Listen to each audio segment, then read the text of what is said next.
Sous le haut patronage de Sa Majesté, le roi Mohamed VI, le Maroc d'avenir en Afrique et sur le monde.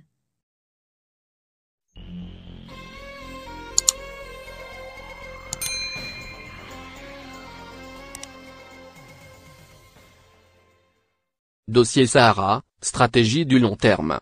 Sahara, USA, Israël, l'année des Royal Strategies. Deux grands dossiers ont dominé cette année 2020, au Maroc et définitivement marqué les esprits, le dossier pandémie et le dossier Sahara. Ces deux dossiers ont connu une gestion royale qui a tout autant marqué les esprits. Et bien plus que cela. Car cette double gestion n'a pas concerné que le Maroc. Elle a eu, et aura encore des effets insoupçonnés, par-delà les frontières du pays. Ce sont bien deux dossiers différents. Leur gestion a, par conséquent, été différente. Dossier pandémie, stratégie de l'immédiat. Le dossier pandémie s'est imposé au Maroc, comme au reste du monde, de façon brutale et inattendue, obligeant le pays à faire face à des dangers à la fois immédiats et considérables. Sa gestion a connu une stratégie appropriée à la situation totalement imprévue. Une stratégie, improvisée, par la force des choses, mais royalement menée, le mot royalement, ici, dans sa double acception, à coup de décisions rapides, proactives et courageuses.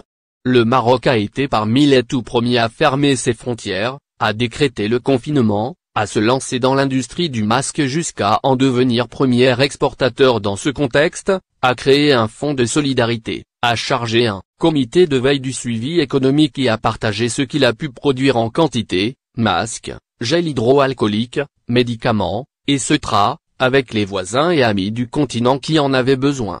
Même les citoyens marocains ne comprenaient pas toujours les décisions prises, au moment où elles l'étaient, jusqu'à ce qu'ils constatent, un peu plus tard, que le monde entier les prenait aussi. Cette stratégie royale a valu au Maroc de nombreux et parfois tout nouveaux éloges à l'échelle internationale. Le relâchement des citoyens, au sortir du confinement, a certes donné ultérieurement lieu à une détérioration de la situation sanitaire. Cependant, la gestion de la pandémie et de ses répercussions s'est poursuivie, tentant au fur et à mesure de s'adapter aux rebonds occasionnels. Une chose est sûre, la gestion royale de la pandémie au moyen de cette stratégie de l'immédiat, a eu d'indéniables mérites. Dont le premier est d'avoir donné la priorité à la santé du citoyen plutôt qu'à la santé de l'économie mais sans négliger celle-ci. Et en cela, elle a été exemplaire. En ce qui concerne le dossier Sahara, c'est une autre stratégie que le roi Mohamed VI a mise en œuvre. Une stratégie du long terme et de haute voltige. D'abord, la partie apparente de l'iceberg. Tous ceux que ce dossier intéresse ont en effet suivi les développements qu'il a connus avec les ouvertures en chaîne de consulats étrangers dans les deux grandes villes du Sahara marocain, La Aïoun et Dakhla. L'ouverture d'une représentation diplomatique dans un territoire, ambassade ou consulat, étant en soi un acte de reconnaissance de souveraineté. Plus d'une vingtaine de pays africains, arabes et des Caraïbes, ont désormais leur consulat soit à La Aïoun, soit à Dakhla, ou bien se préparent à avoir un. Et puis, il y a eu le coup d'éclat, un coup de maître. Moins la décision des États-Unis de reconnaître la souveraineté pleine et entière du Maroc sur son Sahara, ce 10 décembre 2020. Décision qui s'est accompagnée du rétablissement des relations diplomatiques entre le Maroc et Israël, lesquelles avaient été suspendues en 2002. Que la première puissance mondiale et membre permanent du Conseil de sécurité prenne une telle décision et que le Maroc reprenne ses relations avec Israël, cela ne relève ni du coup de tête, ni du circonstanciel. Dans un entretien qu'il a accordé à la chaîne de télévision israélienne I24 News, le ministre des Affaires étrangères, Nasseb Bourita, a révélé que des échanges avaient lieu, à cet égard, depuis plus de 2 ans et demi. Depuis mai 2018, de nombreux contacts ont été menés sur instruction de Sa Majesté le Roi, a déclaré le ministre. C'est dire combien de telles décisions ont été réfléchies, mûries, peaufinées. Les avantages de ces derniers développements de la question du Sahara qui est pour le Maroc la cause sacrée de son intégrité territoriale ne sont ceux qu'évoquent les adversaires du Maroc. Il n'a jamais été question d'abandonner le processus onusien. C'est bien peu intelligent de le croire. Tout au contraire, par la voix de son roi, directement, lors du dernier entretien que le souverain a eu avec le secrétaire général de l'ONU, Antonio Guterres, le Maroc a réaffirmé son attachement à ce processus et au cessez-le-feu. C'est un processus sous la proposition du Maroc pour une solution politique, juste, durable et mutuellement acceptable, et non seulement bien accueillie, mais réaffirmée par toutes les résolutions du Conseil de sécurité, depuis 2007. De même que les États-Unis, en reconnaissant la souveraineté du Maroc sur le Sahara, n'ont aucunement exclu la poursuite du processus. Dans la proclamation du président Trump, il est bel et bien rappelé. Toute la finesse de cette stratégie réside dans la multiplicité de ses avantages qui sont d'ordre diplomatique et économique, certes, mais aussi géopolitique et géostratégique. Sur le plan diplomatique, le Maroc marque un point non négligeable en s'assurant cet appui américain à la défense de son dossier du Sahara, même si les esprits chagrins caressent le rêve de son annulation par l'administration Biden qui entre en fonction le 20 janvier 2021. De son côté, Israël marque un point non négligeable dans sa politique de paix négociée avec chaque pays arabe. Enfin, les États-Unis marquent un point non négligeable dans leur volonté de faire bouger les lignes dans le dossier du Proche-Orient, notamment, le président Trump et son gendre et conseiller Jared Kushner, qui auront défendu jusqu'au bout leur deal du siècle. Sur le plan économique, le Maroc ne sera pas le seul à tirer avantage de la situation. Ni des projets d'investissement annoncés, 5 milliards de la part des États-Unis, pour commencer. Ni des intentions de coopération d'ores et déjà mises en avant. Ce n'est pas un hasard si le prochain consulat des États-Unis à Dakar s'est vu ouvertement fixer des objectifs économiques. Et Israël, dont l'économie ne refusera pas cette aubaine d'ouverture sur l'Afrique, n'est pas en reste.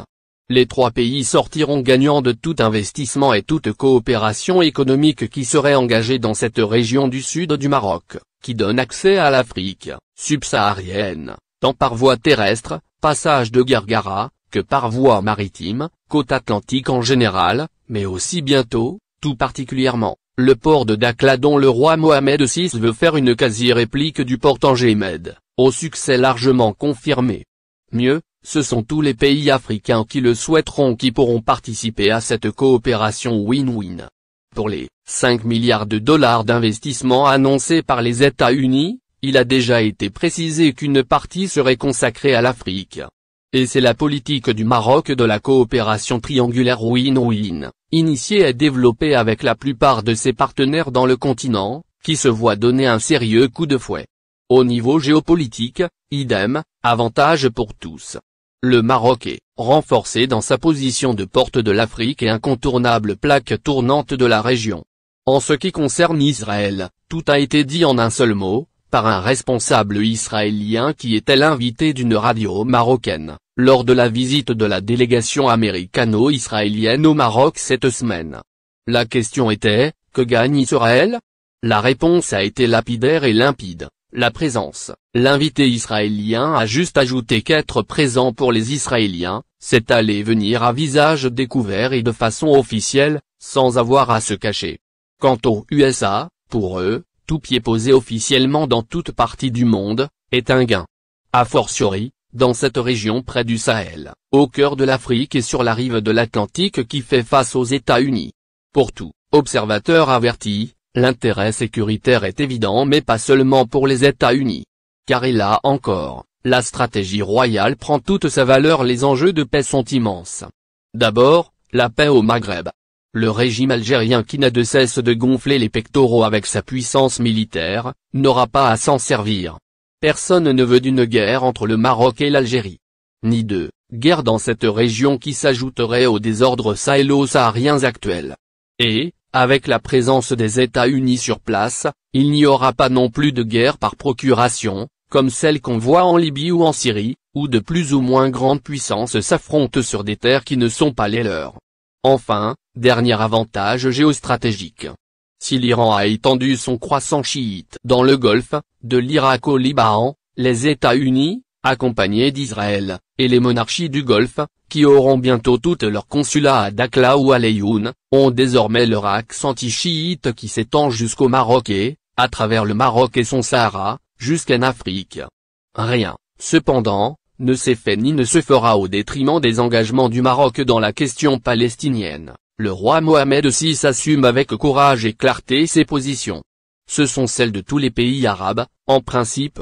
Il s'agit, bien sûr de la solution des deux États qui vivraient dans la paix et le respect l'un de l'autre, un État palestinien et un État israélien.